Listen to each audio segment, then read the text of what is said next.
Welcome to this panel discussion. Many of you are already familiar with the HKIEd Foundation. You are regulars at some of our presentations.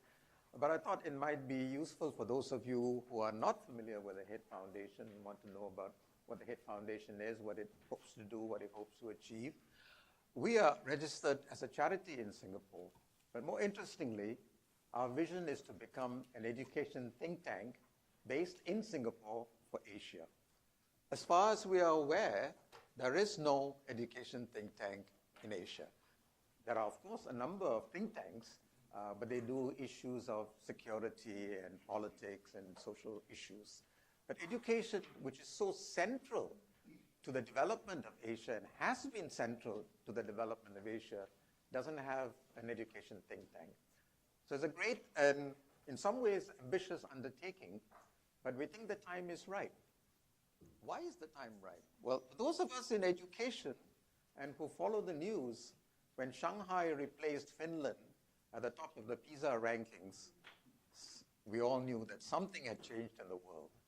And that something is that Asian education, in all its complexities, in all its achievements, and achievements yet to come, has become an extremely interesting field of study.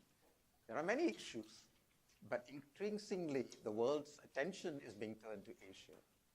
So the HKIEd Foundation's role is to, in some measure, try and move this process forward, try and help us understand Asian education better, and try and see the ways in which we can play a research and an advocacy role for the ways in which we think education ought to be developing. In order to achieve this task, we are not going to be able to do this alone. So we have had, in the last 2 days, a very intense, very interesting meeting about the issues that surround Asian education. And we've had 4 experts with a wealth of knowledge, both empirical and practical, on Asian education. And it's my great pleasure now to introduce the 4 of them, very briefly, because I want to leave as much time as possible for questions and answers and discussion. And you have a leaflet that basically describes them. But let me start with first Professor Waheed. Professor Waheed is a graduate from Stanford, but has spent a lot of time in education working with UNICEF. Professor Waheed is unique as well because he's been a very senior politician. He's been the ex-president of the Maldives. So here you have someone who's both studied education, had to lead education reform and implementation, so he understands both the complexities at a political level and also at an educational level. Please welcome Professor Waheed. Dr. Molly Lee is an old friend of mine, but as someone who's also extremely experienced. She spent her time most recently as the coordinator of the Asia-Pacific Program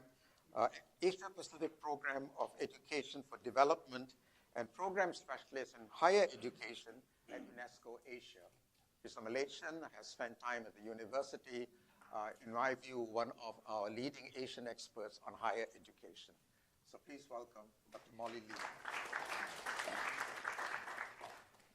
Professor Mok Ka Ho comes from Hong Kong, where he's at the moment the chair professor of comparative policy and the director of the Center for Greater China Studies of the Hong Kong Institute of Education. Hong Kong, of course, is at the doorstep of China, and China is going to be an extremely interesting country in terms of the experiments and the initiatives that it will do to try and improve its education system. And so we have someone who's very familiar with East Asia, Taiwan, South Korea, China, and I think his insights into some of the issues of our very, very big neighbor would be extremely interesting. And last but not least, Dr. Sheldon Shaeffer, who took up his duties at UNESCO Bangkok in 2001. He has had a number of important positions in education, served as Associate Director of the Social Sciences Division of the International Development Research Center, and most recently, Chief of the Education Section at headquarters in New York and at UNESCO most recently. Also someone very experienced speaks fluent Bahasa, what other languages do you speak? French as well. So somebody who's familiar with Cambodia and with Laos, I would imagine, with French. So an extremely talented panel, extremely interested panel. They will say a few things about education. So this is not going to be, as John pointed out, about presentations or PowerPoint slides. This is about you engaging them in and asking them about their insights and their experience. So to the extent that you have interesting questions, we will have an interesting panel. So we will provide the expertise. It's going to be up to you, all right? But let me start this off, because we always have in Singapore this phenomenon of I ask the first question and then nobody answers. So we move on to the second question. So my second question to the panel is going to be very simple, very straightforward, but impossible to answer. For each of you, in your years of experience with Asian education, what strikes you as the greatest achievement of Asian education, broadly conceived, but also the greatest failure? Right? I think you could not have something more provocative to start with. So, Waheed, over to you. Thank you. It's a pleasure to be here. Thank you. This afternoon, these last 2 days, we've been putting our heads together, trying to figure out what it is that we still need to pay attention to in education broadly for this region, but not just Southeast Asia, but also South Asia as well. Most of my experience has been in South Asia and Africa. This is a very important year, 2015, because it's also the target that was set by the world community on achieving the Millennium Development Goals. I believe we have made a lot of progress in education, particularly in enrollment throughout the world. When you look at Asia, I think Asia has been particularly successful in producing the talents that are required to fuel economic development.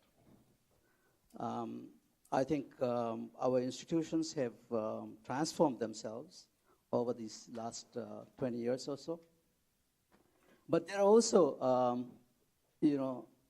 some of the basic issues that have still not been resolved. And one of them has to do with reaching out to the most disadvantaged, the most remote areas, and particularly children with disabilities. The estimates, as you know, are like around 10% of any population has some form of disabilities. And so we're talking about that population of children who are also not effectively being reached and included in education. With the demographic shifts, we are also beginning to see that in these areas, with the migration to the rural-urban migration, we're also beginning to see that schools are becoming smaller. I remember 20 years ago in Kalimantan, where we were visiting small schools and talking about multi-grade teaching.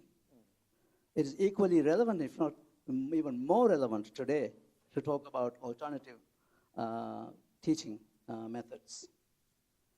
We are beginning to see schools with very few children, but the teaching and learning methods have not drastically changed. We are still following school models that are from a different century.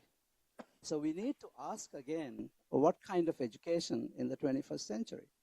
The world has changed so much, particularly technologically, it has changed so much. And so now we have the possibility of engaging children in learning in different ways, more effective ways. The question is, are we actually doing that?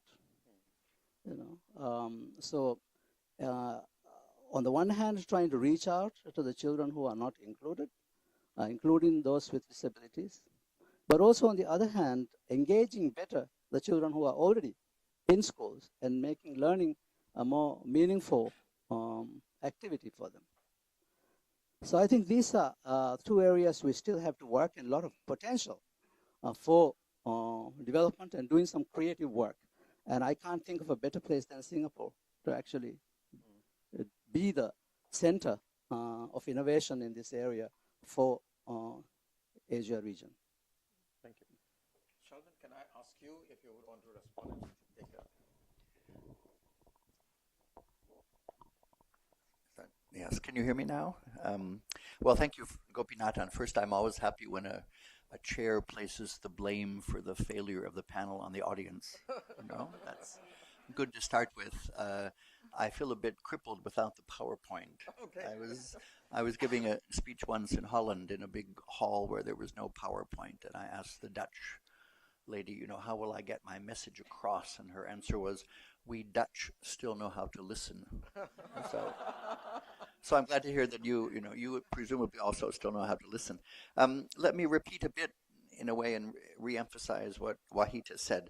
The real achievement has been this huge increase in the number of children, especially in basic education, whether it's primary or junior secondary at least, compared to 10 or 20 years ago. Every country in Southeast Asia now is at least 90% or more enrollment in primary education, some 95, 98% or even more. But there are two problems with that. One is that a lot of ministries are sort of satisfied with that, 95, 98%, let's move on to something else. And this leads to real problems of disparity and inequity. And Waheed has mentioned some of that. One of it is the old issue of sex, gender, male, female, urban, rural, remote, poverty, the education opportunities of the upper 20% versus the lower 20%, disabilities, as Waheed said, but also language. You know, there are thousands of languages in Southeast Asia, many of which are in fact dying, but very few that are actually used as languages of instruction. And some countries are making real strides in that, but others are not. So one issue, one problem, despite this increase in numbers, is the issue of inequity. How do you get ministers to worry about that last 2% and to realize what it represents in terms of inequities? The second issue is one of quality. You know, the PISA scores and the mathematics, science, TIM scores. They're also what are called EGRA, early grade reading assessments, which are showing more and more that a lot of children in grade 2, grade 3, where they're tested, even later grade 5, grade 6, are simply not learning what the ministries think they should be learning. If my panelists will excuse me, I'll use a quote that I heard many years ago. You know, ministries of health would never continue to fund hospitals where half the patients every year die, but ministries of education keep funding schools where half the children fail every year. Now, why is that? You know, well, they just keep on doing, as Waheed said, the same kind of thing. So if quality is an issue, children are not learning often what they're meant to be learning. There are different ways one can look at solving this, and one I might add later on is early child development, early care, daycare centers, kindergarten programs, where in fact Singapore is a bit behind in many ways from other countries in the region. But early starts within the family, within centers, in terms of early learning skills, building strong foundations in a kind of continuous way from daycare through kindergarten, through the early grades of primary school and mastery of literacy. That's essential. If children get to grade 3 and can't read, they probably never will. So how do we make sure that they all can? And the other issue is this issue of inclusive education, not inclusive only in the sense of disability, but inclusive education that tries to remove all barriers to education, whether it's poverty, sex, remoteness, language, etc. And inclusion is a good word because it is both talking about physical inclusion in the classroom, getting all children in school, but also inclusion in learning within the classroom, and that's often the problem. And there are ways, as Waheed said, multi-grade teaching, special needs education, mother tongue education.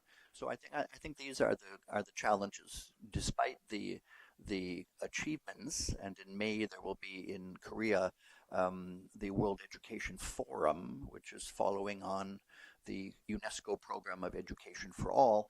A lot of celebration will be given in terms of the achievements made, but we have to realize that there's still many problems out there that exist and that still have to be solved. Thank you. Molly, can I ask you if you will pick up particularly what Waheed said about traditional schools existing in the 21st century? Would you want to make a comment on that? In addition to whatever else you intended to say.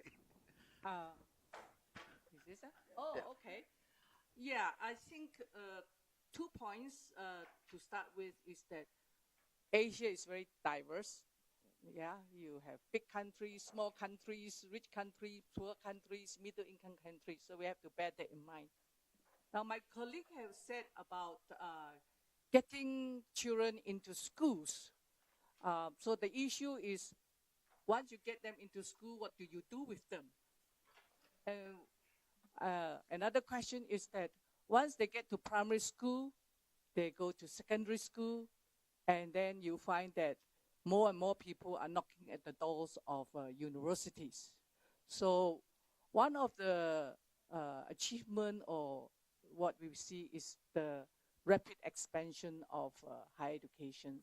You know, universities are being built and the numbers keep on increasing. So there's a rapid expansion of university throughout in most countries in the Asia. Having said that, there's another set of problems, and I don't know about Singapore, but countries like Japan and Korea and Taiwan, where you have declining birth rates, and there they have oversupply of university places. So the question is, what do you do at the universities?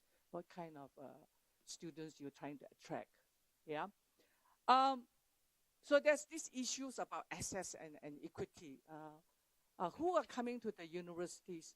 Are the poor first-generation students, male or female students coming to the universities?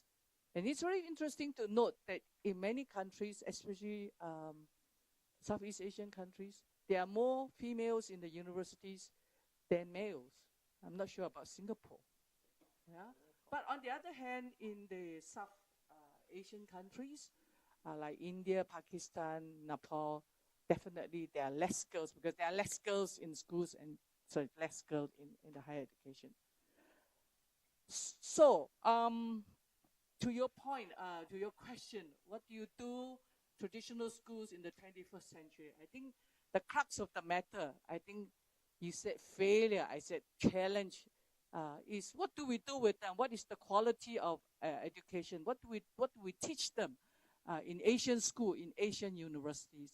I think we do very well in PISA test, Asian school. Is that a great achievement? If you ask me, I think we are, most of our Asian students, you know, are very into, what do you call, rote learning, memorizing. When it comes to critical thinking, problem solving, creative thinking, we are particularly weak in that, I must say. And that's the challenge, yeah? And having a lot of graduates, the other issues that we see is graduate unemployment everywhere, yeah? So the challenge is, how do we get trained, employable graduates?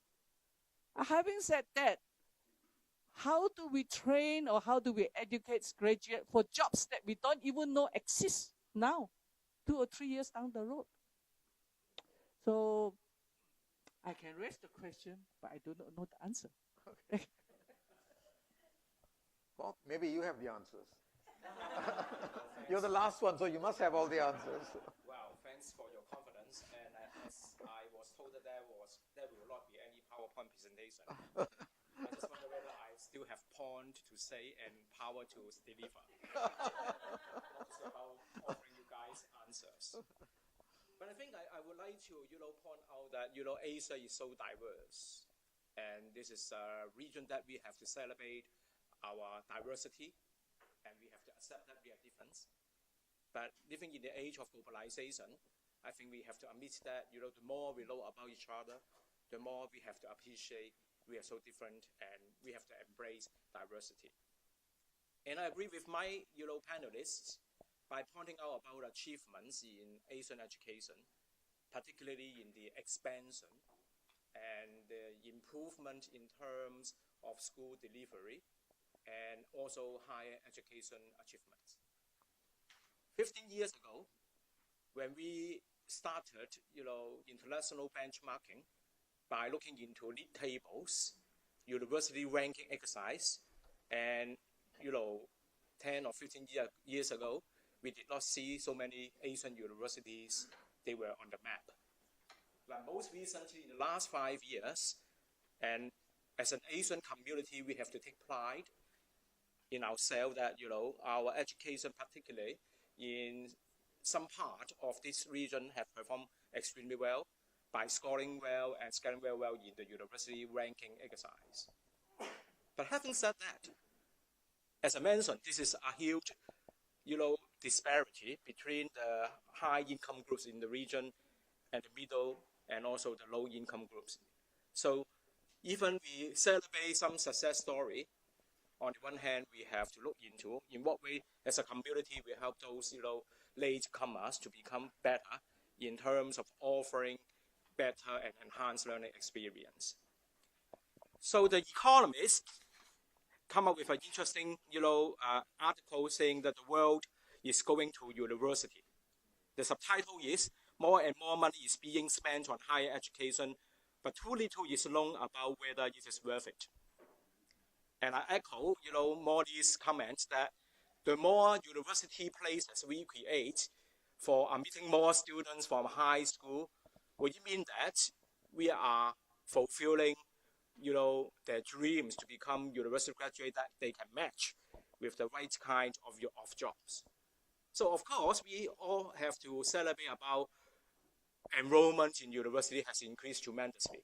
But drawing from the international and comparative dimension, I would like to highlight the challenge that the whole Asian community has to face in the near future is about how to make sure our graduates, they are well prepared and nurtured to become future leaders, and they can operate comfortably in the world that they are, and you are, and we are unknown about how to operate. So what sort of skills, knowledge that these future graduates should be prepared for becomes a key issue confronting the Asian educational systems. Especially my friends in the UK, in his recent book, The Global Auction, Phil Barnes and Hugh Lauder argue, we are preparing students for the future, but the jobs might not be available. Even jobs are available, these kind of jobs are only a few, but leaving a lot of students, they or graduate, they may not be finding the right kind of job. So employability, skills, and social mobility, particularly when graduates in Asia, they certainly have a cultural belief that after graduating from university, they have a professional job. But what kind of professional job we are talking about? And would it be, successful to meet, this sort of, cultural belief? So this is one challenge that I want to put on the table. Second, I think internationalization and international benchmarking, is very successful, in the last 10 years. Well, we are all trying to learn from each other, particularly modeling about the US and European model in order to enhance university or higher education development in this part of the world. But I would like to end by having a cautious look. Internationalization for what? Internationalization for whose interests? And imitating in which image? As an Asian community, we work together. I strongly urge together we discover Asianness and we discovering about the Asian values and Asians, traditions in contributing to the international community, and not to indulge in just copying what is seen to be the best models elsewhere without proper adaptation and contextualization. If so, it would be very dangerous for ignoring and neglecting about our strength in value, tradition, or the soft dimension of Asianness that we can contribute to the international academic community. But I don't think Asian scholars or Asian universities have been given sufficient attention to, because we are under the crest of our university table by modeling about the West, believing we are the best and we are the world class, no matter how we define it. So perhaps I'm too exaggerating, please for bearing with me, because I keep on, reminding me about still I have power to deliver. I hope that I still have something to deliver, is to remind us, Asia have something to offer, but we haven't given sufficient time, attention to this. We discovered that. I hope that as a community, we can do something. I'm very much hopeful that the HKIEd Foundation can play a leading role for promoting this particular aspect and making Asian systems in education would promote excellence with a soul, rather than excellence without a soul. Thank you. Thank you. Well, you've had 4 insights for assessments of Asian education. Now it's up to you, right? So who has a question? A comment? Yes, go ahead. Can you? My name is Tan Keng Sui. I want to talk about Laos. I lived in this country for 10 years. I was a teacher in university, in a private school, also a journalist for 2.5 years. What struck me most about education there is that it's about the rural areas where kids today, 6 years old, go to school barefooted, no books, nothing, goes there. That's all. It's happening today. So what do you teach them? These are remote areas. And this country is a country which is such that there's more UXO on the ground than any other country in the world. It's the most heavily bombed country in the world. More bombs fell in Laos, especially on the Ho Chi Minh Trail, than all the bombs that fell in the Second World War. What do you teach your kids? School. I have a suggestion. One is to teach them English, basically, because a lot of them will be migrating to the city later on to work, any kind of work, or to Thailand to work, this in Laos. So my suggestion is that in all these 3 or 4 Mekong countries, Laos, Cambodia, parts of Vietnam, and then the Myanmar, parts of the remote areas, Thailand, not so sure. I've traveled in all these countries. To teach them about UXO. Why is UXO? Don't pick it up, because there's a lot of picking up. There's death every day, every year, mainly from kids. There's about 30, 40 years after the war. Teach about hygiene. Why? First and foremost, at the age of 6, quite a few had died off already. These are the survivors. Okay? And teach them the national language, mother tongue if you're allowed to. You're not allowed to. You cannot learn. You must learn the national language. No other mother tongue. Farming, surviving too. You talk about computer and so on, forget about it. There's no computer there. There are many kids. Why? Birth rate is still very high. 5 or 6 or 7 in the family. In the city, it's 1 or 2, Vientiane. So can we get a response now if you have? Yeah, you can make a response. Oh, not me. Oh, okay. Not a response. What's our curriculum? I think it's a 2-tier curriculum. One is for the city, like Vientiane and all, is Luang Prabang, it's a World Heritage City. Another one is for the Countryside. kids in the most remote areas. That's an interesting Yes. observation as to whether you have to have a national curriculum or you have Yeah. different curriculum for different regions. Sheldon, maybe you want to. Well, on the one hand, that can be very dangerous. Seriously, I mean, if you have 2 separate curriculum, you are basically ensuring that children in the rural areas will stay in the rural areas, okay? Because they aren't learning computers, they're not learning. I know it's difficult to do it, but if you have 2 completely separate curriculums, a rural and an urban one, it's going to be very hard for people to move from one to the other. What you need, I think, as you said, is a national curriculum with as much local content as you can provide, local context as you can provide. You're right, you cannot mention the word mother tongue in Laos. I've tried and I've been shut down every time I've tried to do it, which is unfortunate because in fact many of the children there, you're talking about 70, 80 languages, and many of the children simply cannot understand Lao when they go to school, and they fail and they drop out, they get pushed out of that. So, but given the political constraint, you can't do much about it at the moment. But I think it's risky to talk about 2 completely separate curricula. What can one do is to ensure what are the essential issues, the essential core knowledge that all children in Laos have to have. You make sure the children everywhere have that, but then you try to contextualize and localize the curriculum as necessary for those who are not going to have opportunities to go to the city. But if you ruralize a curriculum, it'll be very difficult for children later to move out of that place. So I think one has to find the proper balance. And English is something that comes later. You know, you get national language first. It's better to have mother tongue first and then national language and then English, but at least a strong basis in the national language and then move to English. I think that's what has to happen. So. Molly, yes? You are right. They don't have any resources. I visited one of their university. It's just like a secondary school. You know, and what is sad, they don't have books. The libraries are empty.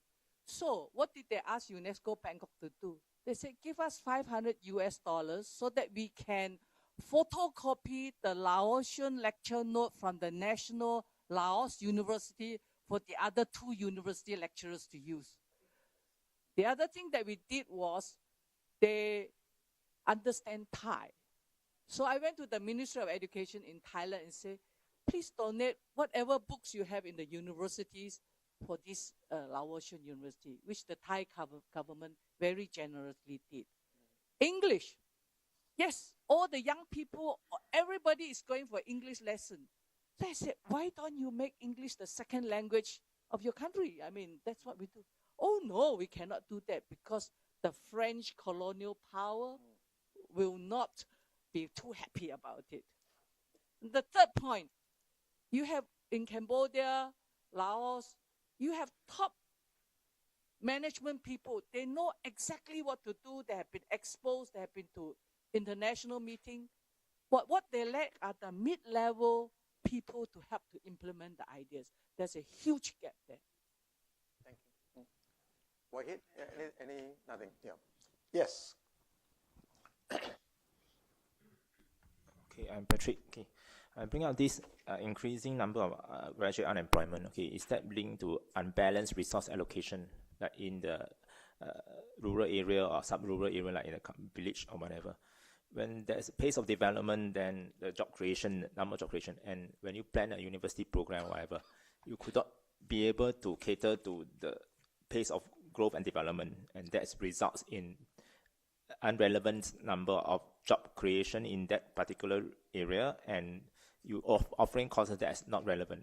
So the second question, why I'd like to, is that, yeah, this is a question, is that because unbalanced resource allocation resulting in increasing number of unemployment in graduates? Is that the cause, or do you, the panelists or specialists here, do you identify other underlying possible reason behind that, rationale behind that? This is my first reason, my first question. My second question is regarding okay, you mentioned about the diversity, okay, whether the specialized skill set needed in advancing technology, internet age or whatever, the rapid advancing technology age. What is your view, perception regarding whether is there a possibility to move into a combined degree, combined MBA, this type of, like you can study engineering and you go, also at the same time you can study business combination of a joint degree graduate program. This is a very good platform to enhance the employment opportunity, because in a globalization world, your specialized skill set requirement will be expanded. Your multitasking is more common. Do you agree with my idea? What's your perception? Thank you. Thank you. Ka Ho, maybe. Okay, thank you very much for the question. I think one of the reasons accounting for graduate employments across different parts of the world, not necessarily in Asia, is about, in some systems, over-supplying university graduates. International comparative work suggests in Europe now they're talking about a graduate employment is ranging from 25% to 50%. You just imagine. So when you are talking about 2% in Singapore or less than 2%, it's peanuts. But what happens in China mainland?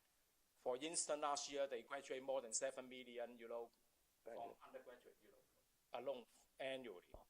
So you just imagine how would the pressure the Chinese regime has to confront in resolving labor market needs. My hunch is one of the reasons accounting for this kind of graduate employment problem would be related to oversupply of university places, particularly when university systems in different parts of the world, they just focus on general university degrees without seriously thinking about role differentiation among universities. The reason is because many systems, under the impact of the crash for university lead table, no matter how you like it or not, they want to crash become so-called world-class university. So it comes into the standardization of curriculum and standardization of learning experience, which hasn't made a justice for university education. So I would certainly argue, role differentiation among university sector and division of labor among universities is a very important issue that we have to take on. And second, I think addressing about repackaging or rethinking about university education we have as educators in higher education, we have to ask ourselves what sort of learning experience for our students and in what way we have to prepare them for the future world. So this gentleman mentioned about multidisciplinary degree or interdisciplinary learning experience.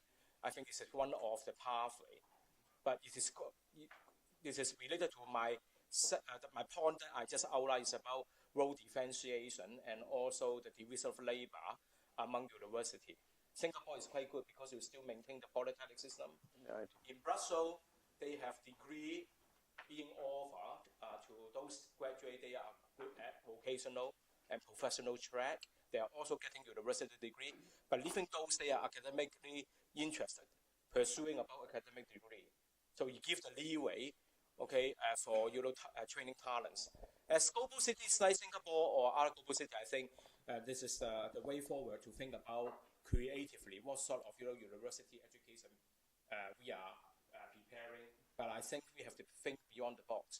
But my experience about Asia, most of the Asian system, they focus too much on the major discipline. Yeah, traditional. Without leaving sufficient room for liberating the curriculum and the learning experience to make students, they become all-rounder. Yeah, okay. This is my hunch. So it seems as if both at the K-12 and at the university level, we are still considerably behind the sort of technology and other developments that we see in the labor market. Anyone else with the, yes, please. All right.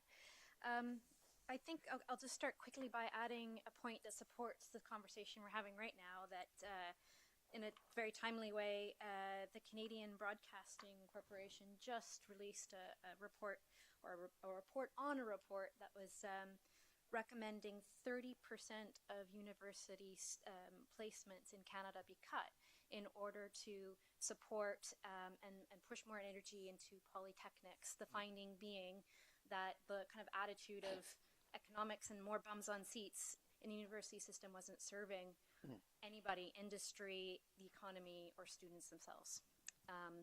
So I just wanted to add that. And one thing that's being talked about a lot, I've seen in various places, is design thinking and iterative design processes being taught to students. We see this in practice in some of the international schools, and in Singapore there's a lot of talk about this. But given the panelists' maybe broader perspective of the rest of the region, is this process or approach appropriate across the region?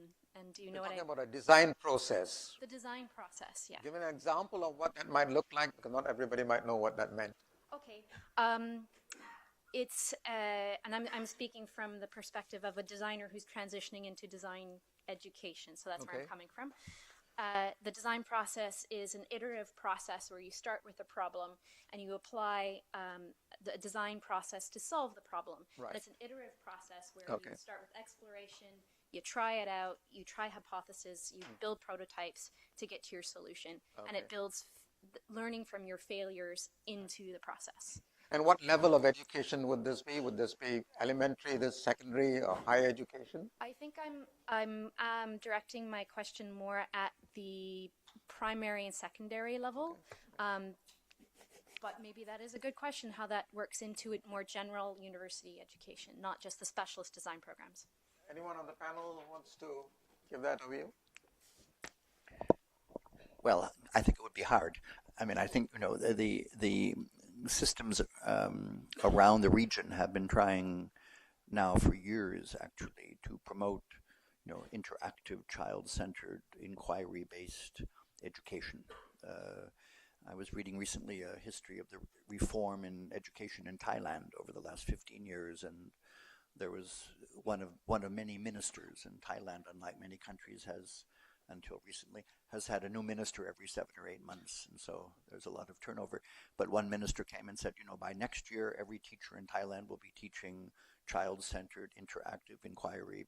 Well, of course, it didn't work, you know, and because the rote tradition is so ingrained in teacher education institutions to begin with, let alone in schools, that it's been even difficult to try to get to the point where you have teachers who are able to do a more inquiry-based approach. I think what you're looking for is essentially the same, but it takes a lot of effort and a lot of time to be able to get teachers and the supervisors they have to change the way they're teaching.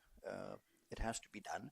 It's been done more often, of course, in private systems than in public systems, but it's a long struggle. You know, there are many lecturers in teacher education institutions around the region who have never taught at the level of education for which they're preparing teachers. You know, there are many lecturers training primary school teachers who've never taught in primary school. And yet, you know, they're trying to train primary school teachers. They never go to a primary school. They never look at what's happening.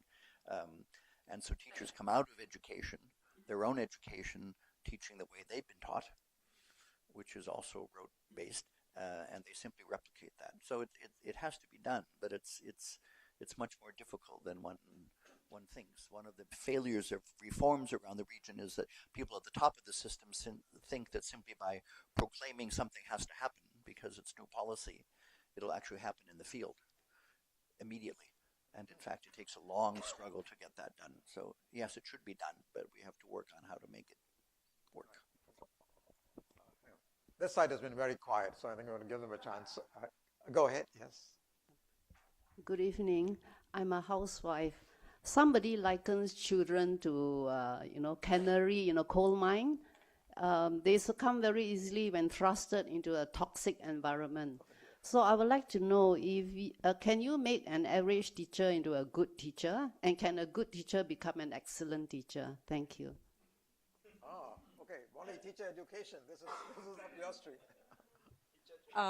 I have spent more than 25 years in teacher education. I started as a school inspector. Sheldon doesn't like this. And trying to get the practicing teachers to change their methodology. And I find that, it's so terrible because I said, very hard to teach old dogs new tricks, you know. So I went to the beginning of the factory line, right? Pre-service, yeah. And my conclusion that a teacher is born.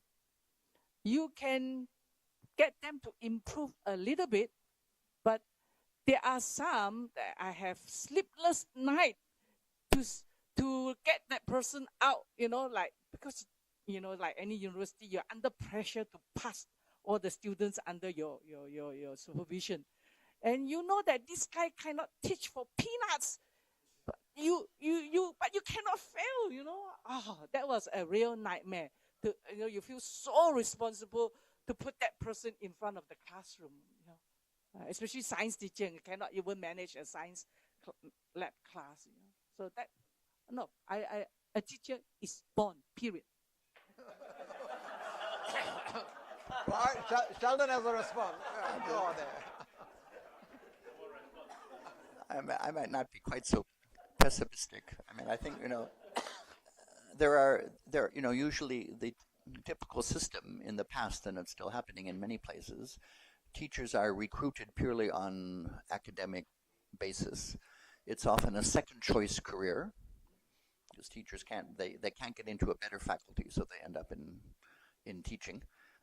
So they're not terribly motivated about it. They go through 3 or 4 or 5 years of basically rote instruction, very little practical experience. They get assigned to a school and immediately are dropped into a classroom without much guidance or coaching or mentoring, let alone assessment. And they will teach like they were taught. But if you do have teacher education systems where, in fact, in the first year of teacher training, the students are already spending a lot of time in the classroom, so you weed out those who really don't want to teach or realize they don't want to teach. You can also have recruitment methods where you're looking not only at academic achievement, but also motivation and values and attitudes. Difficult to do, but it can be done. So you have a lot of practical work. Teachers get into the classroom, first assignment. They're not dropped in. There's an induction process. They're mentored, they're coached. There's a probationary period, which is taken seriously. You know, school systems are good at throwing out children who do badly. They don't throw out teachers who do badly. Why not? So a serious probationary process. And ongoing assessment, which is serious. Not casual, not walking by the classroom once in a while to see what's happening, but a serious assessment based on competencies. I think teachers can learn better methods. They can learn better approaches. You might not change their motivation, their commitment, their passion, but I think their techniques can be improved, and I think that's what we have to be satisfied with in many cases. Okay, sorry, Molly. Hang on, that's another, yes. Hi, my name is Rahul. I work at the Center for Strategic Futures. I had a question for Dr. Waheed and Professor Mok. Both of you mentioned at the end of your speeches, Dr. Waheed, you talked about the need to make learning meaningful, and Professor Mok, you talked about the promoting excellence with a soul. What does that really mean? What does meaning, or what does a soul mean? Waheed first, yes, go ahead. Yeah, simple thing like what the gentleman talked about Laos. You know, to make education meaningful there means that the children must have practical experience working with the environment, the context in which they are growing up. So simple thing like, allowing space in the curriculum for local teachers to use experiences in the in that particular context. I visited a school in the United States a few years ago in which a grade 6 teaching was entirely based on projects. And the project was about studying the river next to them. Okay? They learned mathematics, language, science, everything through this project. See? That's an example of how you can make education meaningful at the primary level. When you come to higher education, the gentleman here talked about the same issue here. What is it that you are doing with university students? Are you preparing them for a job? And if the job is not there, they are unemployed. I think too often we blame the education system for this failure of unemployment. Education systems don't exist in a vacuum. You know, it exists in an economic and political context. You know, if the system is not generating enough industrial activity, there's not going to be any jobs. That doesn't mean that we shouldn't educate our children, give them a higher education. Higher education is not only for getting a job, it's also creating a 21st century citizen, you know, a mature, grown-up human being. Isn't that what we want for our children? So I think that has to be built in to higher education as well, and see what are the skills and competencies that are needed for a young person coming out of college to face a certain uncertain future. But we don't know what the world is going to be in a few years' time. The change is too fast.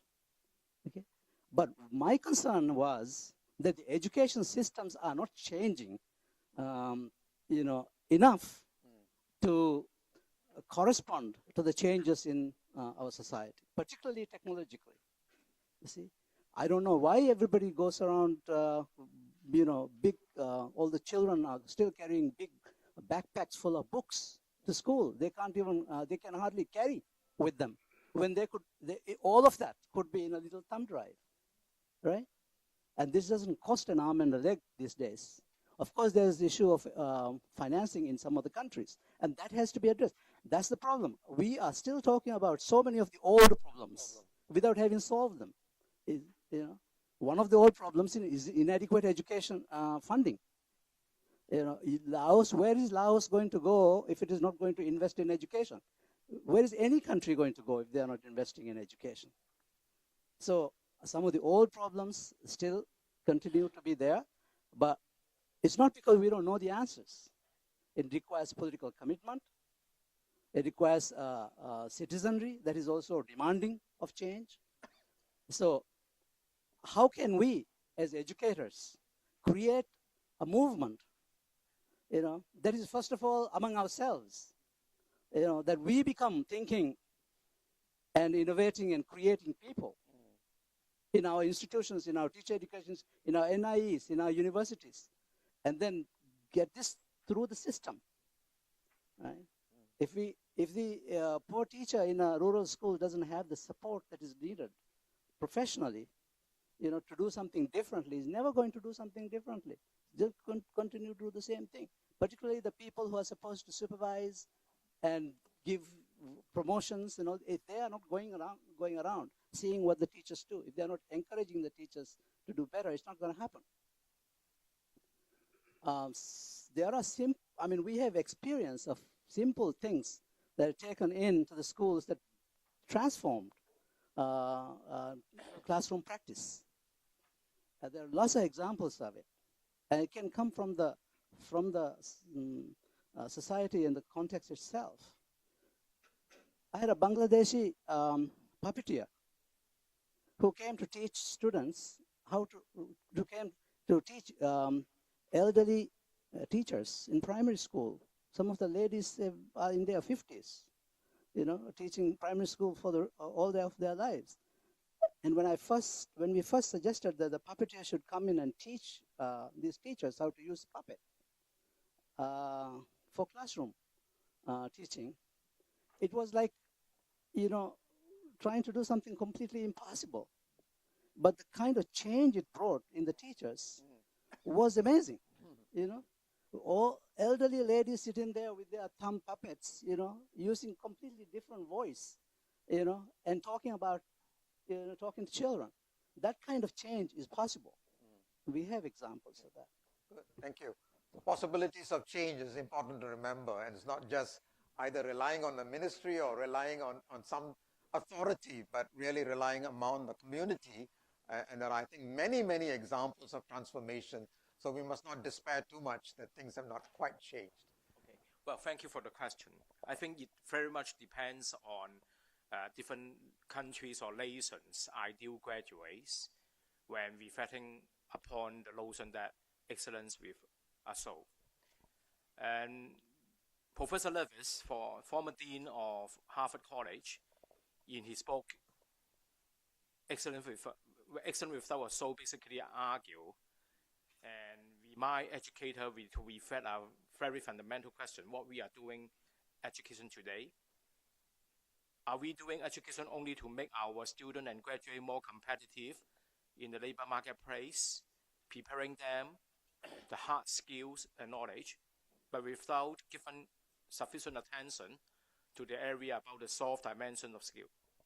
So to make my answer short to you, I think as a global city like Singapore, I think the nation has to think very hard whether we produce the graduates, they are caring leaders with global vision, which I would strongly urge about rethinking about the values being, put into the delivery process in education.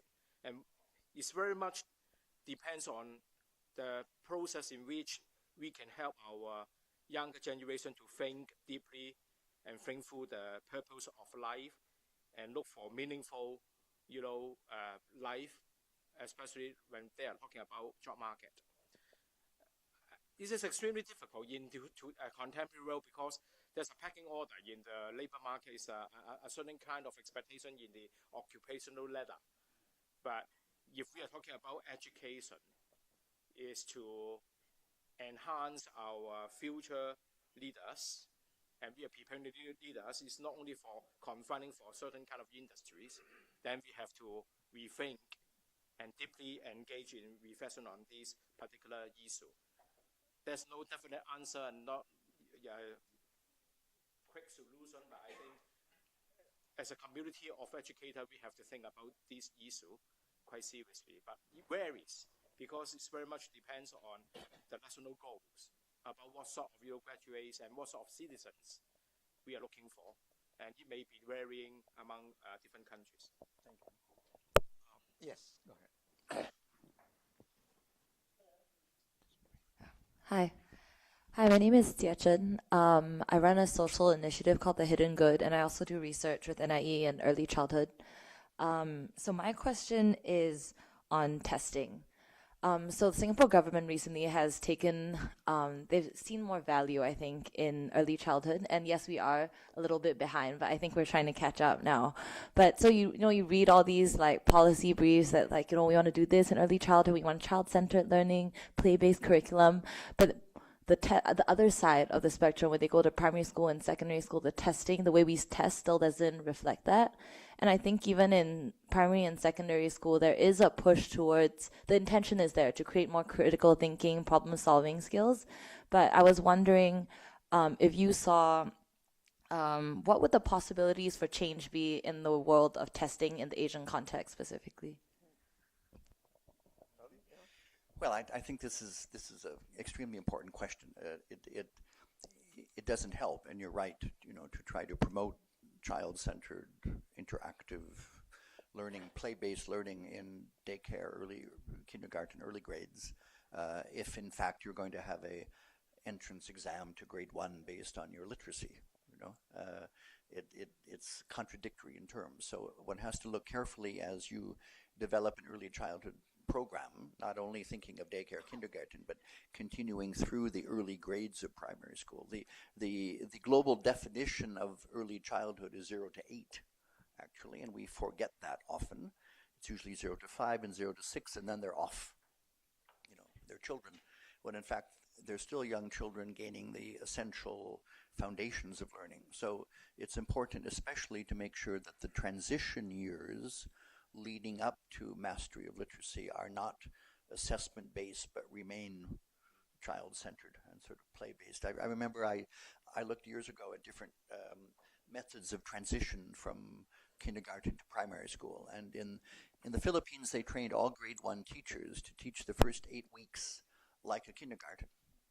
So no chairs, sitting on the floor, play-based. Good idea. Didn't work all the time. In Singapore, I went to a kindergarten. The transition was 8 weeks before you left kindergarten. No more naps allowed, and you had to practice carrying heavy book bags. See? No, that's a joke, right? No, I'm serious. That was what transition meant. So you're right. I mean, how do you try to, one, de-emphasize assessment, quantitative, high stakes assessment throughout a system, but especially in the early years. If you're going to have an early grade reading assessment, make it not judgmental. It isn't something that you are grading students on. You're assessing the health of the system as to how well the system is doing. So invariably there are going to be tests, but to try to make them not the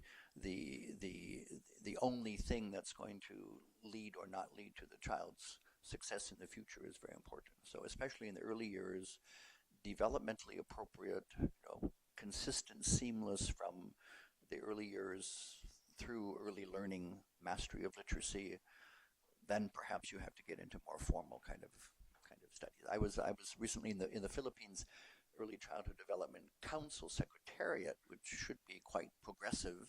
And someone said, in the Ministry of Education, we're thinking of how to make, even up to grade 3 more play-based. And these early childhood development specialists said, play in grade 3, Well, that was very surprising because it should be still, that's the spirit of it should still be. So, thank you. You had a question, yes. Sorry, Raymond Kuan here. I was quite interesting to sit here after the introduction for the gentleman to highlight about Laos. Sorry, I don't know about Laos, but I hear Dr. Molly share with us the situation, and I hear Dr. Waheed suggested that those are the key questions to answer. It will be quite sad that after 3-4 years and we are sitting here and that sort of situation is not being resolved. So I would like to see whether there is real concrete action by whether the HKIEd Foundation or UNICEF or something to raise that level up to a certain stage whereby we do not have to ask that same question again, hopefully within a certain time frame. I do not know whether that is doable, and I think it will be useful. That is something which hit my mind. But before that questions, I was listening to the 4 panelists, and my understanding is that we all agree education is an enabler for social mobilities. That means that it's also applied to countries. So it will be interesting to see if we have statistics, I'm sure we have, that how much each country invests in education, whether there's a political agenda, to make sure that the country actually want to move up the social ladder, whether they want to stuck with it, forever. So that's something. But the other thing which I thought was quite interesting is that the title is, what is the future of Asia education? My understanding, we are speaking English now. So if I speak Chinese, it means that the center of gravity is now moved to China. So I think that it is quite interesting to see we are learning a lot from the West, but for the next 100 years, is that what is going to be continued, or is that a lot more things that we can share? And is that a little bit more focus into the Asian culture? I think Professor Ho might be able to share with us what is happening. If that is so, what are the ramifications? Because here we are. We have to learn the Chinese understanding. I'm Chinese ed before I go to London to study English. So I was privileged, I would say. But now, if the center of gravity of economics or whatever is coming this way, I assume that there will be a shift. My understanding is Professor Ravi in the business school in NTU, I know him quite well, and then he is trying to build case studies with the East and West mentality. So basically, there is a momentum for the West to understand more about the East. So those are things that seems to be coming into the horizon. Okay, those are things. I would say we need to solve that fundamental question first. Then, can I just ask on the 2 questions first? Because yeah, otherwise, I got 2. Anyone wants to respond to? I think the picture in terms of Laos is basically, yes, it is considerably behind for a whole lot of reasons. But surely there has been progress made over the last 2-3 decades in places like Laos and Cambodia? I think we call them CMLV, Cambodia, Myanmar, Laos, Vietnam. These are the poor countries. A lot of the neighboring countries, Thailand in particular, Malaysia included, there's this intergovernment aid, So in fact, Laos education budget is mostly from donors, that trying to help out. The problem with donors is that you get pulled into different directions, especially if you cannot dictate the terms. But yes, especially Myanmar in recent years, it's opened up. The aid is flowing in. Is how to make good use of those aid money. I think that's the challenge. Yeah. Right, thank you. Well, I was just going to say briefly, I've worked in Laos as well, and Thailand and other places, and in terms of the commitment and seriousness of people within the Ministry of Education in Laos, it's, I would say, considerably higher than you would find in Thailand, for example. Okay, it's a financial problem. There's a very small percentage of the budget. Myanmar has been even worse, 2 or 3% of the budget for education until recently. It should be 20%. But that's not enough. I mean, more money is a necessary but not sufficient condition Thailand is 25% and has a stagnating education system. Indonesia is 20% making progress. Japan, only 10% of its national budget goes to education. Look what it's doing. So it isn't only budget, it's how that money is spent. But I think, yes, I mean, you have quite Cambodia, Myanmar, Laos, there are seriously committed people who are now, in the current circumstance, trying to do things quite different.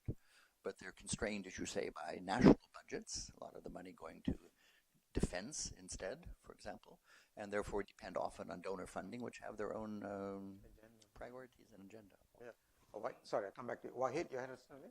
Yeah, I was thinking that, you know, one of the things that we could do with foundation like this is also to come up with a different kind of lead table, and not just talking about exam results and, you know, things like that, but also, you know, if teachers in rural areas have the support they need, you know, have books, or do they get training, you know, how often, how regularly. So I think we need to refocus attention on the things that really matter for solving the problems that we continue to have in the system. So I think that's one of the things. Thank you. Yeah, I think that's a good point about how do we make sure that as long as we live in the era of league tables, the league tables make sense and have different sort of attributes and parameters that we'll measure. Well, I don't mind having, lead table again, but, if we are introducing lead table in Asia, and we must be very careful. Because when Shanghai got a top score in PISA, when the world celebrated and raised their eyebrows about Shanghai's success, I'm certainly doubt about that because we are going towards an overly standardization. And this is really problematic. What this education is about is to embrace diversity. We are creating the environment which is conducive enough for nurturing talents, which is a plural. So if we are talking about all sort of measurements and testing in Asia, people are very fond of that because they want to show that they are very good at performance. So I think we must be very careful when we are introducing different kind of testing and measures in this part of the world. Because after all, we don't want to create a system which can jeopardize about diversity. And in response to the gentleman's question about whether geography comes to Asia, certainly, I think, but we have to ask a question. We are preparing our future generations. They can operate in a multicultural environment, and at the same time, they are going to challenge the world and facing the world without problem being well-defined. They may be asked to do a lot of things that they have to solve the problem, they have to define the problems, they have to identify the problems. And this kind of futuristic environment, that this is full of uncertainty. And it requires our future generation to take risk and calculative risk. Whether our system in education can prepare our future generation in handling this kind of scenario. So I think I go back to my argument would be, we have to make sure through the educational experience, our students, they appreciate about differences and accept, and welcome diversity. So the understanding of multiple cultures and different pathways rather than a kind of, competition again about cultures. So as Asian, we are all celebrating about the rise of Asia today. But I hate to say that, we don't want to argue we are high culture and the West is not, And we are living as part of the global city, global environment and global village. I think we have to train and make sure our future generation, they are prepared for this kind of cross-cultural environment.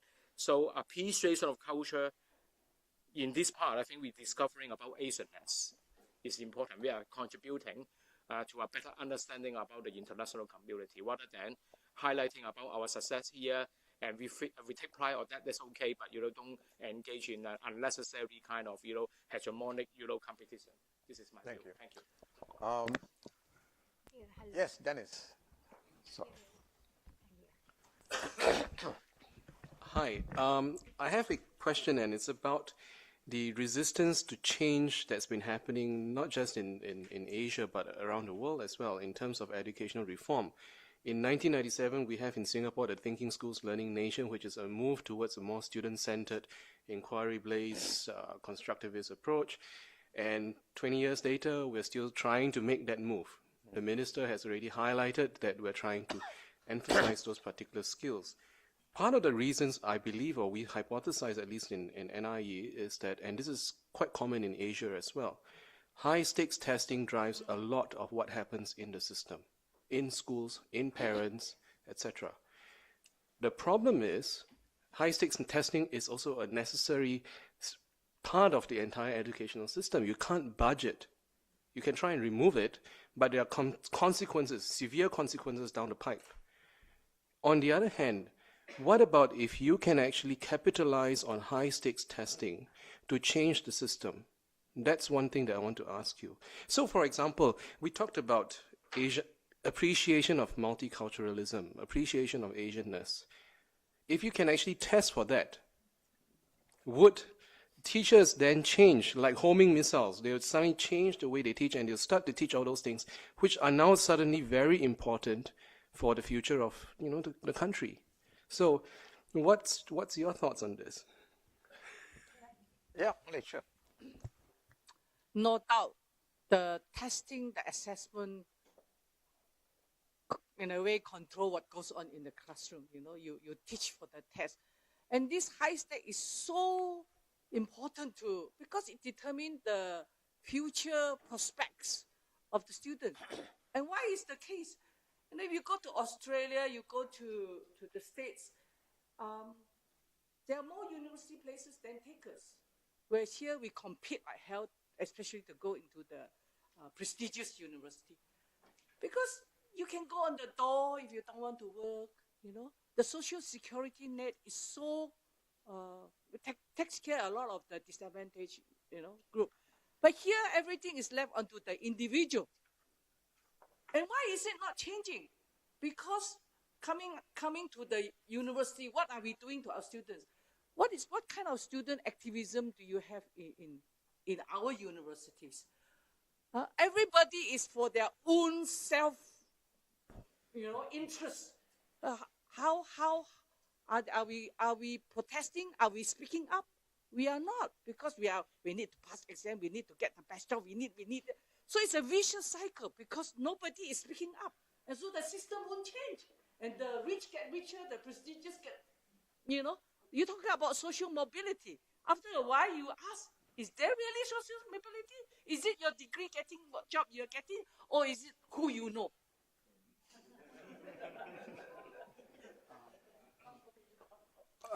Okay. All right. Okay.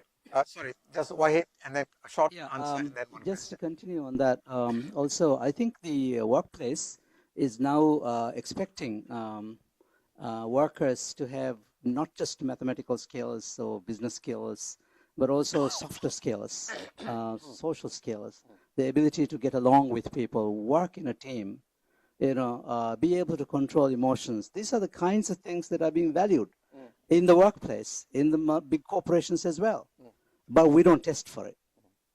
How do we put that into the examination system so that when somebody comes out, you can say, this is a guy who has done well in mathematics and languages and so on and science, but also well in social, emotional skills as well. I think it's not irrelevant. It's just that we don't do it. And maybe we don't know how to do it yet. I'm sure we know how to do it, but I haven't found a way to do it. Yes, one question. We have time for that question and perhaps two more questions. So, and then we must conclude with a last comment from the panel. So you're not going to be able to have all the questions answered. I'm sorry. Go ahead. Right. Thank you. for giving me this opportunity. I just want to share a thought, not so much of a question. I think bring us back to this topic, the future of Asian education. In my mind, it's hard to find a universal standard, so to speak, of Asian education.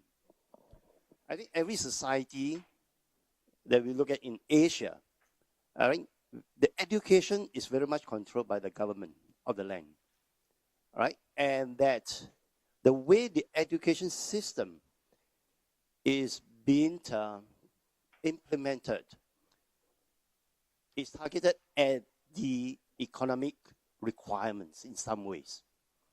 And therefore... Could you ask a question, please, because we have to move on to the others.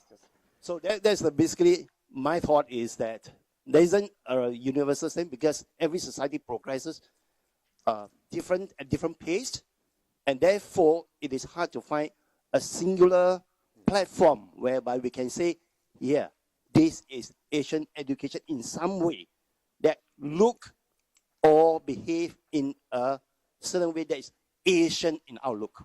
Okay. Thank you. Mok, do you have a comment on that? I agree. All right. Yes, that lady over there. Yeah. This is about the East and the West, education in the East and the West. I have two girls and they had a fair share of education in Singapore as well as in the US. What I saw basically when the older one started kindergarten here, every day she used to get a sheet, rote learning, spelling, sentences, memorize, write. When she went to the US, they did not ask about a word about spellings or what she knew. Get something out of your mind. Be creative. Write anything you want to. Express yourself. And that I realize is kind of lacking in Asian societies. The kids I see over here, they generally are into the rote learning. They close their creativity. Though they are still creative thinking is there, but it's... Can you lead to a question, please? Okay. What I'm saying is, can't we bring, I'm not talking about imitating Western culture, but I'm looking at bringing creativity over here, or rather let the kids kind of bring out themselves first before learning a kind of systematic material. Sheldon, you... Well, I think that's the point raised earlier, that the early childhood programs, starting even within families through parent education and going into daycare centers, kindergartens, etc., we have to keep trying to make them play-based, child-centered, etc. And it's difficult. It's partly parental pressure. I want my child to get into the best primary school. We have to make sure they're starting English early, for example, or reading early. The best and the brightest will succeed. But those that are not the best and the brightest, who are following a regular developmental process that young children have, aren't ready for literacy at the age of 5. They're ready for pre-literacy, and so how do we insist on that? And I think, partly where you have a lot of private systems where there's not control over the nature of the curriculum or the pedagogy, it's going to be difficult. Where you have more and more government involvement in things like kindergartens, which is happening around the region, then it's the government that has to say, all right, the curriculum is going to remain play-based, child-centered, etc., as long as one can, and then move, as you say, into testing, later rather than earlier, and reflective of the system's health rather than the child's success. I think that's what one has to worry about. Right. Yes, one question. One more. Yeah. Yeah, go ahead.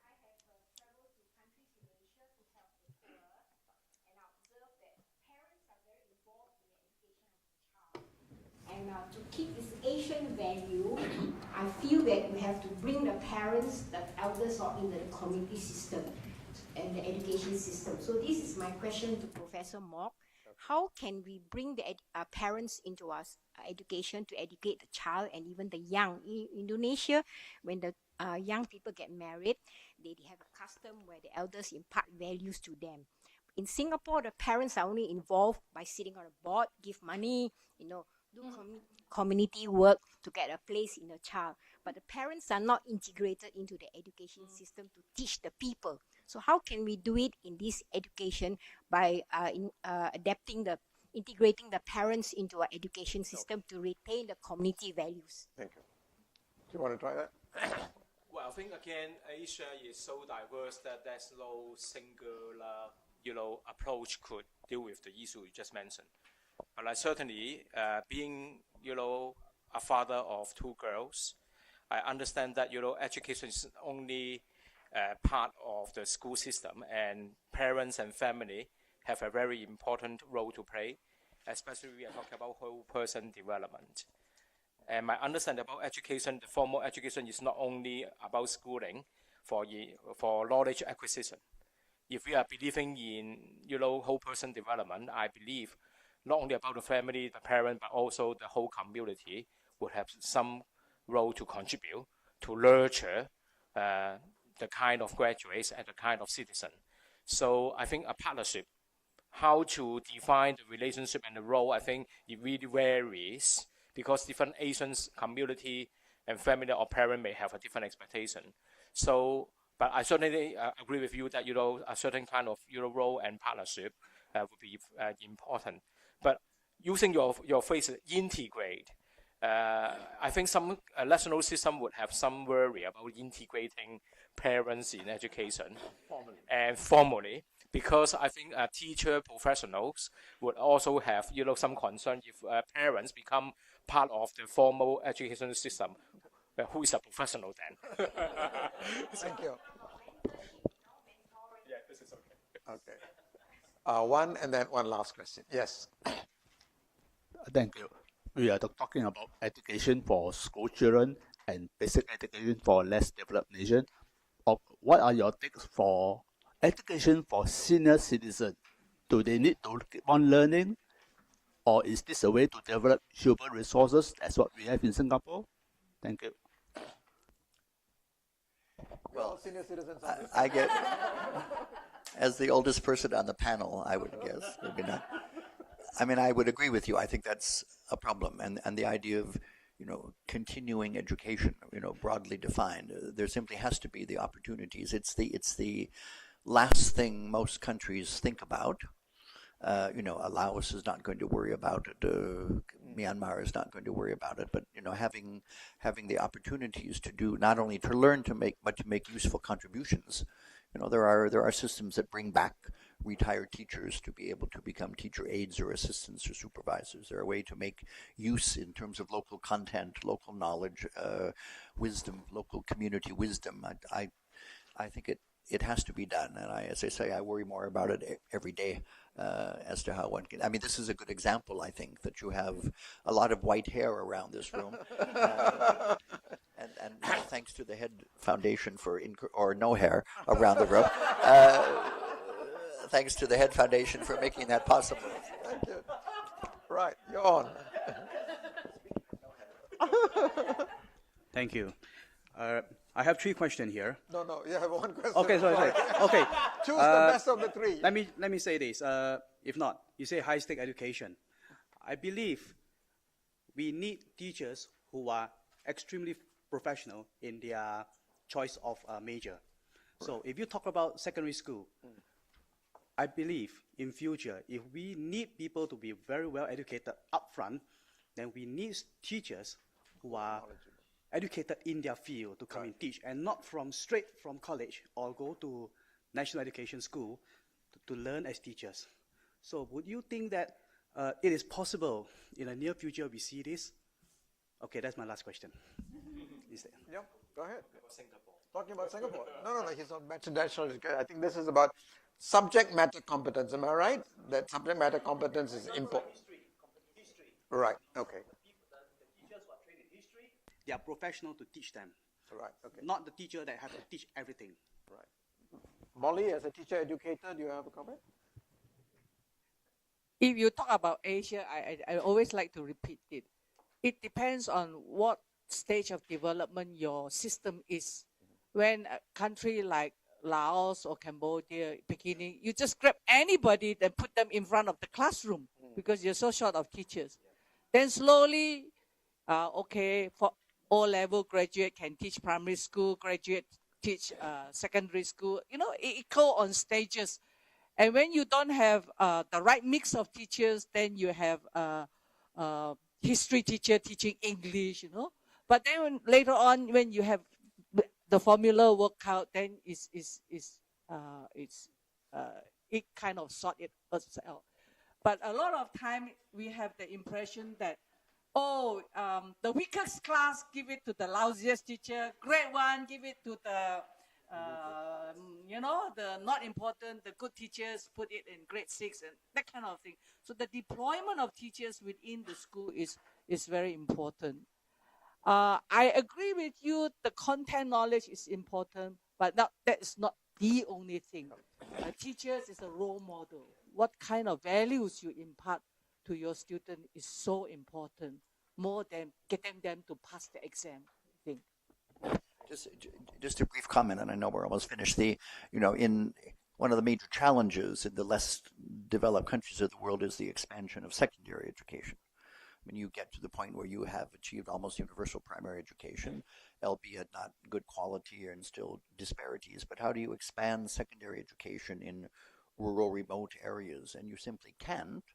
In Indonesia, where you have 13 subjects in your lower secondary school, you can't in a school that has a junior secondary school with 3 grades and 90 children. You can't have 13 subject matter teachers. So you need an integrated science curriculum, for example, and someone able to teach biology, physics, and chemistry, or an integrated social science and able to teach history, geography, and whatever. So there are limits. I mean, you have to be able to, as Molly said, adapt to the context. Thank you. And I think on that note, we must bring the panel to a close. But before we do that, I would like to invite the panelists to have a last comment on your own experiences of education development, and what your hope and expectations will be for the future. Perhaps, Waheed? I guess I was going to say something else. But, well, actually, I wanted to also say something about the role of parents. I don't think good parenting has to stop with early childhood. Asian family values and strong family bond is something I think that is pertinent for education of children and bringing up children. And therefore, we shouldn't completely delegate education to schools and forget about it.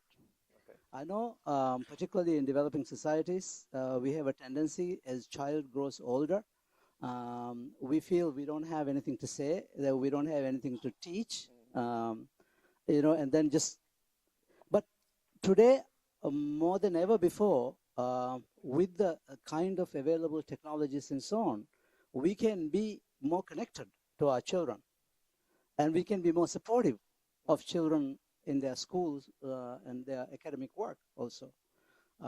So I think this is an area which could be further explored and help schools to be more supportive of parents, and also parents to be more supportive of schools. Thank you. And that's a good vision. Molly? I think the issue of culture, values comes up. And I just want to reiterate we are so caught up with the rat race. We are so consumeristic. We're so materialistic, What other values are we imparting to our kids?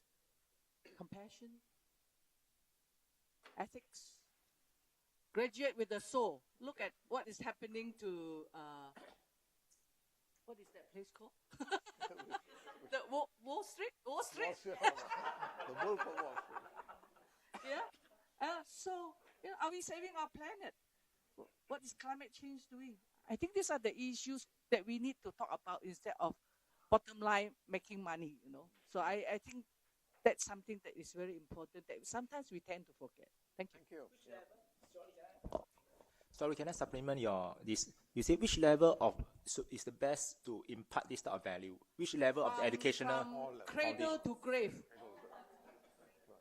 From cradle to grave. I may not agree. Oh, yeah, okay. Oh, fine, that's fine. Go ahead. Yeah. Well, if I want to sum up, I would wish, Asian community working together for creating a conducive environment for nurturing leaders. They are caring with global vision, and this is important. Our Asian system are very good in imparting knowledge, hard sciences and skills. There's no problem at all. They are very good in examination and tests, but whether the soft dimension, could be further enhanced. Okay, this is the area that I think we have to work together. What my colleague said earlier about welcoming diversity and difference, I think I would go beyond that to the word celebrating it. There's a UN day, an International Day of Tolerance, which I hate actually. I can tolerate Mali, but I really don't like you. And so there should be an International Day of the celebration of difference and diversity. There's 6,000 languages in the world. By the end of the century, half will be dead because we're spending a lot of money on protecting Australian toads, but not languages and cultures. You see, so how do we try to do that? And this is where it's even before the cradle probably. I mean, you have to start really early on. 80% of a child's brain is developed by the time he or she is 3 years old. And a lot of that are the parts of the brain that control psychosocial responses, empathy, and those kinds of things. If the child is abused, exploited, malnourished, under stress, those things are not going to happen. And so you really have to worry about parental education, good care of children, young children, very good daycare centers, early experiences that are warm, comforting, and caring. And if you don't have that, the job is going to be so much more difficult for all of you who are concerned with later parts of the system. Yeah. Well, thank you very much. I think the key message that I take from this discussion really is that it's not really only the role of the educators or the Ministry of Education. This is a role for all of us as parents, as adults, as members of a community, because without that, no small group is going to be able to change something as complex as a system. So I think there are important messages from our panel this evening. I wish we had more time, but the panel members have been here for 2 days, full of intensive discussions, and I think we should be fair and be grateful to them. So please join me in giving them a round of applause.